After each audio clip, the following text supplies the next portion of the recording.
What's going on, Show Nation? It's Movie with Movie Gaming TV, and in today's video, I'm going to be doing Hitting Tips Remastered, basically Hitting Tips 2.0. After I got done with my stream last night, I started watching my Hitting Tips video from this year, and I honestly, it was good, but it just could have been a lot better. It could have been articulated better, in my opinion. It needed to be slowed down. It needed to be something where I just kind of took my time with it and talked to you guys more about hitting and some more advanced tips and things that I'm thinking and notes that I wrote down as I play. I like to take a lot of notes when I play. When I get a certain strategy or I find something that's working, I usually write it down. And that's what this video is going to be about, me talking to you about that kind of stuff, taking your hitting to the next level. Very rudimentary stuff, gameplay wise. You know, you're going to want to use strike zone. You're going to want to use zone. You're going to want to use buttons. A lot of people ask me, do you power swing? Do you normal swing? Do you circle swing? You want to normal swing 99% of the time. It's going to give you enough power boost from the normal swing. Plus, it's going to give you a bigger PCI in the feedback. Your PCI is going to be bigger, so it's more worth it to do that. I have a video on my channel explaining that in more detail, but that is just like the nuts and bolts of it. If you just want the simple answer of hit X, I'll give it to you right now. You're going to hit X about 99% of the time, but there's really no other reason to hit the other buttons. I like to use just the diamonds with none and yellow and 70% because you really, all you need to, it makes you focus on those diamonds and hitting it on those diamonds. That's how you square up the ball really well. You don't want to just get it in that circle if you use a circle or what have you. If you use, you know, the inner, the PCI inner, you really just want those dots. You want to put those dots on the ball. That's how you're going to have the most success. So I think a big part of this game in hitting is this. And I wanted to go to this format to be able to show you guys this. I think I have to strike out the batter to be able to do this as well. So we can go into replay mode.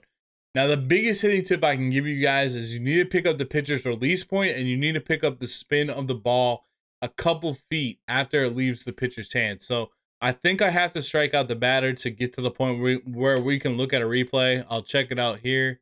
Let's see, replay, previous play. Maybe we don't. Let's just see if it's just one pitch where he takes it, because that would be perfect. We can do that. Okay, nice. Here's what you guys need to do. So you're watching the pitcher, right? You're watching the pitcher while you're hitting. I'm gonna hit hide on this. Pitcher goes through his motion. Now, you can watch the ball, like, see how he's got his hand behind his back right there? You can watch the ball there if you want to. It's not going to hurt anything. But the real thing that you need to do, and that I do, is I'm looking to pick up this point right here. That's his release point. Every pitcher has a different release point. You know, Chris Sale's is a little different. The sidearmers are a little bit different. But that is the point in which you need to start picking up the ball with your eyes. You need to be focused on that point. You need to get into the pattern of picking up that point, the release point from the pitcher.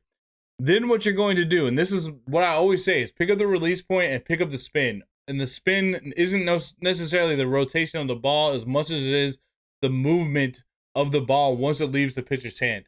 When your pitch recognition starts to get really good, you're going to be watching the release point, then watching these first couple feet. Now, this is a fastball. You can see it's just going straight out of his hand. This is really what's going to take you to the next level. Throws a fastball. He throws any pitch. And I'm watching these first couple feet. What is the trajectory of the ball doing? You know, is it going, let's say he was throwing the sinker. I have a right-handed hitter up. It starts to fade in on my hands. Is it starting to slide away like a slider? Is it starting to loop it all like a curveball or a changeup? Or is it just going plain straight like a fastball? These first couple feet are imperative for you to pick up the ball. And as you practice more and just play game after game after game after game, you're going to pick this up better and better. And that's really going to help you at hitting better. Look for the release point, bang. And then those first couple feet, where's the spin going? Where's the movement going on the pitch? You want to be picking up like it's a fastball right about there. You know, those first couple feet, or picking up that it's a slider. Or picking up that it's a sinker or a changeup or what have you. Are you going to be 100% correct every single time? No. I mean, you're not going to be correct 100% of the time, but you'd like to be up in that 60 to 70% range where you are going to be correct about what kind of pitch it is. That's going to help with your timing. You know, watching the ball is so important. It's more important than watching your PCI. You need to watch the ball as much as possible. And by the time it gets to right here, you know what pitch it is. You can move your PCI to the ball and you can absolutely crush the ball. So watch for that release point. He releases it. You start to see, let's throw a different pitch too. Let's see if I'm still the pitcher. Let's throw a different pitch here. The one thing too I should say is people are going to use, if people know how to pitch, they're going to use pitch tunneling. What is pitch tunneling? Pitch tunneling is, for example, I'm going to throw a four-seam fastball right here, right? So I put the four-seam fastball right here. It comes out of the pitcher's release point. The spin comes out, and it looks like it's going to be right here. And you tunnel that, per se, with the slider, you know? So now I'm going to put the slider right here. The slider comes out of his hand. It's traveling. It looks like it's going to be a fastball here. But since I placed it out over here, now it's like it breaks off that path. So it looks like it's coming out of his hand the same way, and then it breaks off that path. That's really how you start to combo different pitches together. That's what's used for an example. That's what makes like Shohei Ohtani very, very difficult to hit. Because if you throw a fastball up, that thing is going to stay up and it's going to be too fast for you to react. And if you throw his splitter low, they have like pretty much the same trajectory and they just break off at different points in time. And one goes way slower, one goes way faster. So that's kind of like pitch tunneling. Let's throw another slider here. See if we can get it on the outside corner. And then we're going to go look at the release point. And yeah, that's a perfect one. That's actually a perfect one to go look at. So let's go into the previous play. We'll turn this off. And let's go ahead and let him get going here. Get to his release point. And I don't even know if you might be able to tell if his hand moves a little bit differently. See how, I mean, you can tell that it's starting to hook a little bit. I mean, it's not going as straight as the fastball. I'm trying to get a good perspective on this. So here's the release point. There the ball comes. It's starting to move ever so slightly. You can kind of see it spinning that way too. It didn't stay on that straight plane. You know, if it was that inside fastball, you see it's starting to move gradually. Now, another thing that really helps me out, I like to keep my PCI, these yellow dots, I like to keep them in the middle. You can do a lot of different things. If you guys are new, you can track with the PCI right out of the pitcher's release point. That can help you track. Once you get better, the best way to put it, though, the best place to put it is in the middle. You can try inside. You can try a little bit high and inside. You can try this. You can try that. You can really use whatever works for you. I'm just going to explain to you what works to me and why I use it. I keep it in the middle for this reason. I can get to any point. I can react. This is actually, I think, keeping it in the middle is going to be pretty difficult. It's going to take some practice, but if you commit to it, it'll really work. I keep it in the middle so I can react to anywhere anywhere the ball is pitched. I can react, and I have that same distance. You know, I can get up and in just as fast as I can get low and away. I can get up high and outside just as fast as I can get low and in. That's the way I like to do it the most. One of the things that's also a benefit of doing this is since I can use the PCI being in the middle as to help me track the release point in the spin of the ball. I'll start to see the spin and I'll start to see like, this is really hard to explain, so bear with me. I've never tried to like vocalize this. This is just something that I've noticed. So let's say, actually I might be able to do it like this. So I see the ball starting to spin. I see it crossing this PCI in the middle, like it's going to go outside, and I know it's going to be outside. It's a very strange thing when you start to recognize pitches. It's like, oh, I haven't seen it cross this point in the middle. I know it's going to be inside. Or I'm starting to see the spin. I know it's going to cross this. I know it's not going to hit here. It's going to be outside. That's the kind of thing that you'll really get into a groove of just leaving the PCI in the middle. Now, here's pretty much here's just a quick tip. A lot of people pitch inside, then a lot of people pitch outside. They pitch inside, then they pitch outside. They pitch inside, then they pitch outside. You can really start to pick up the pattern of that as well. You also, I don't know, like just naturally with a certain player's stance, you might want to throw it more inside. Like somebody like Nolan Arenado has a really closed stance and is kind of trying to take the ball to the opposite field just with his approach at the plate. He's more likely to get jammed. When you're hitting, you want to almost act as if you are pitching. How would you pitch to yourself based on how your previous swings went? So if someone throws you high and inside and you were extremely late on it, the pitcher's going to be thinking, I'm going to throw high and inside again because the hitter was extremely late on it. You've got to start to put yourself in the shoes of your opponent and think about what they're going to do and then counter that. So that's something that you really, really want to keep in mind. I don't know if I explained that exactly how I wanted to explain it, but you got to use their approach against them. You got to evolve your approach before they evolve theirs, type of thing. So another good way of thinking about this is if you start to notice, in your first couple of bats that they're not throwing you any strikes and they can't hit the strike zone, and they're one of the people that, for example, they like to throw their slider instead of putting their slider right here where that bottom arrow is right there, like they're trying to hit the zone. They like to put everything on the edge and really never throw a strike. You got to use that against them. You got to use that against them. Let them walk you. Now they've walked you twice, and they're going to have to throw a strike because they don't want to walk you a million times. So then the first pitch that they're going to throw you and the next at bat is like a fastball right here. And it's like, oh, okay, now he's trying to throw strikes because he just walked the last two guys. Now I almost know I'm going to get a strike, and I'm going to be ready to attack that type of thing. And you'll pick up those patterns as you play more. And that's just one of the things that comes into practicing this game.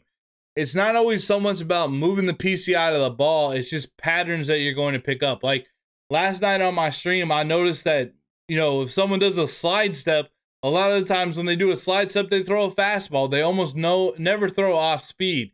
So you can kind of you always want to sit on the fastball, but it's like it was even more pronounced last night. The guy did a slide step. I knew immediately he was going to throw a fastball, and I just absolutely crushed it. I don't try to guess pitches, though. You have to sit on the fastball, and here's why.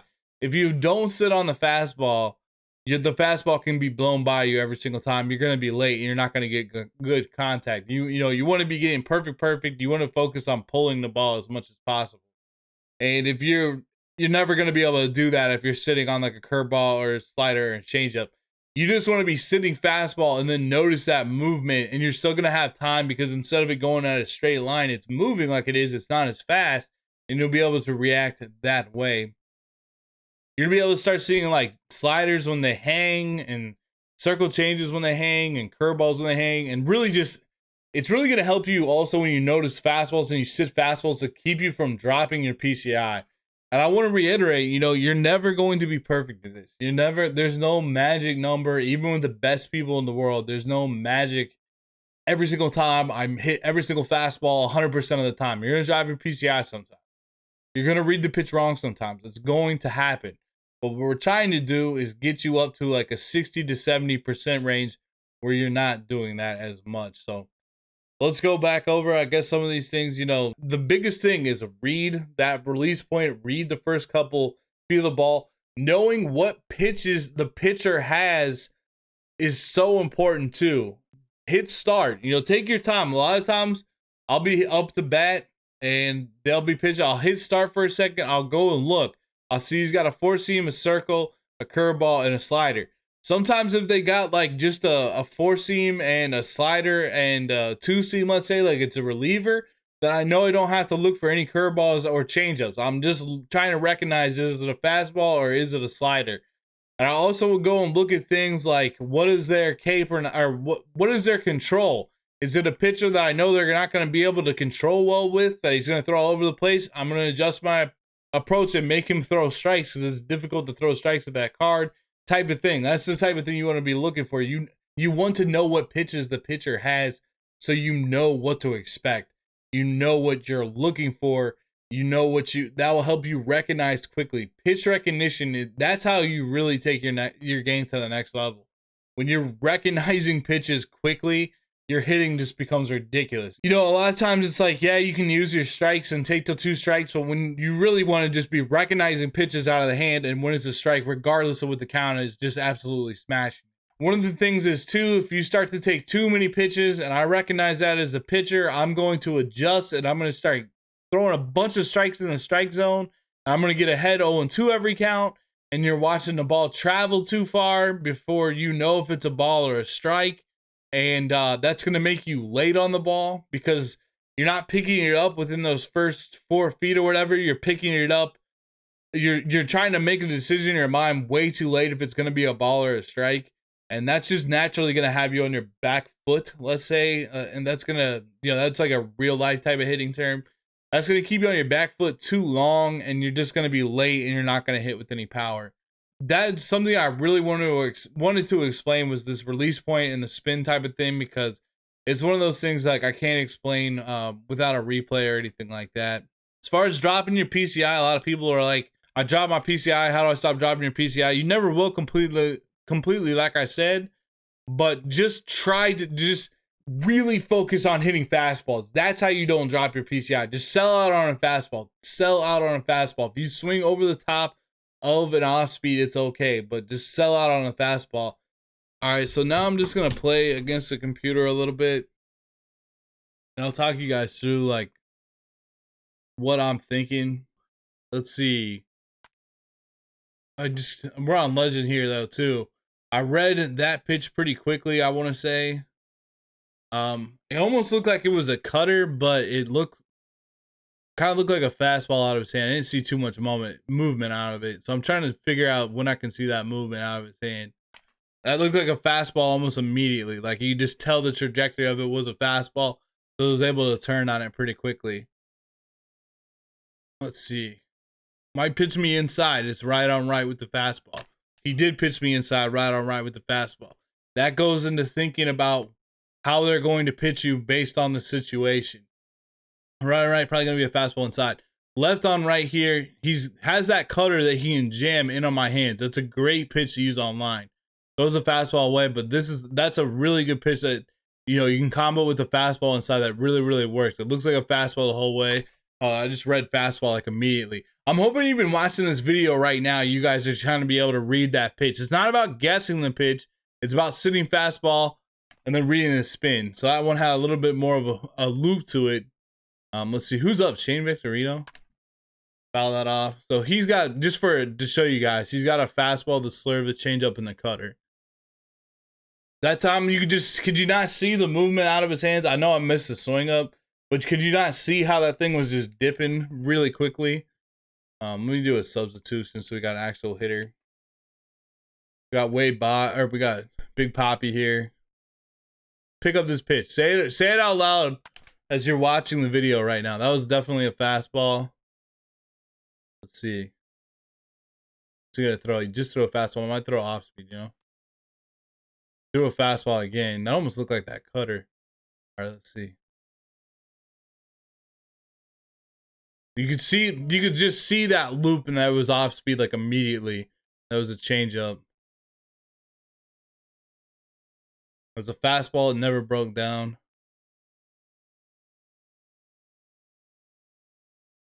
Throwing a lot of fastballs. You're not really throwing like the cutter or the slurve.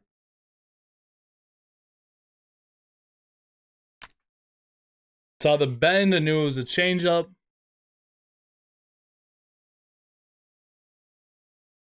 I knew it was a changeup again. That's why I laid off and we walked. All right, let's see here.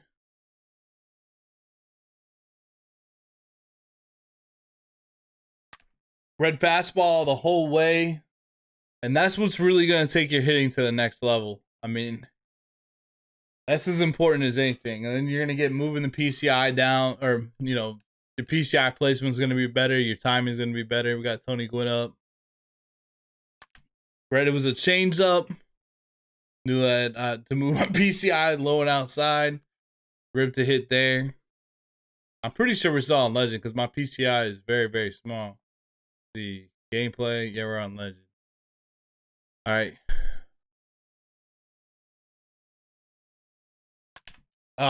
So that time I thought it was the slurve, but it was a fastball the whole way. Not going to be 100% perfect. And that time I chased, it was a fastball up to overcompensate for making a mistake on the last play. But let me try to answer a couple frequently asked questions as well. A lot of people ask me, how do I hit high and inside? And the answer to that is you don't. You don't want to swing it high and inside necessarily. That's not exactly a place to swing.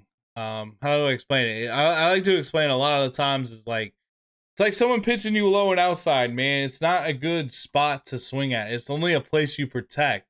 So, for example, if it's 0-2 and someone throws me high and inside, I'm kind of trying to foul it off. Yes, you can get a perfect swing and pull it, till, let's say it's right on right, you threw it high and inside, I pull it over the left field wall for a home run. But most of the times, you're trying to foul off that pitch or put that pitch in play with 2 strikes. And just like maybe you foul it off and you get to see another pitch that's more over the middle. It's not a place where anyone particularly hits well. You're not going to hit high and inside well, if that makes sense. So no one hits high and inside well. Try to fight it off the best you can and wait for another pitch or just try to put it in play. What other? We already talked about dropping your PCI. Just commit to the fastball. Commit to the fastball. You're dropping your PCI because you don't think it's a fastball and you think it's going to be off speed. So that's why you're dropping, because you think it's going to be a changeup or something like that. Try to recognize that pitch and the spin earlier. That's going to help you out. What other questions? I don't know. Leave them down in the comments below and we can try to answer them. I hope this helps out. Let me know if it doesn't help out, but keep practicing, man.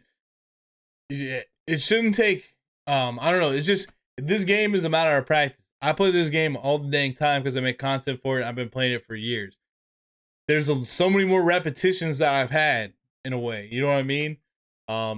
If you want anything, if you want to be good at anything, you have to put in the work to be good. It's not something that just happens overnight. It's not something that you can do you can just practice for 20 minutes and now you're the best hitter in the world. It's something that just game after game after game. Let me put it in a more positive, uplifting type of mode. Like, just focus month to month. See where you were at the beginning of the month and by the end of the month. Put the work in. See if you're improving. You should improve over time. You really should improve over time. If you'll get better from month 1 to month 3 to month 6. By the end of the season. So just progress over time. Keep playing games. Keep practicing. If you got a friend that plays the game as well, hit them up. Tell them, like, hey, let's run a friendly game on Diamond Dynasty. I want to work on inside pitches. I want to work on outside pitches. Let's just play a straight up game. That's how you get better. Because those games where it's not high stress, but you still can work on stuff, that's just like a really, really good way to practice. To lab out different cards, see what kind of cards you like. And thank you guys so much for watching this video. If you guys would like to see more of these videos, make sure you hit the subscription button and the notification bell so you get notified every time there's a new video. Thank you guys so much for watching. I'm out. Peace out, guys.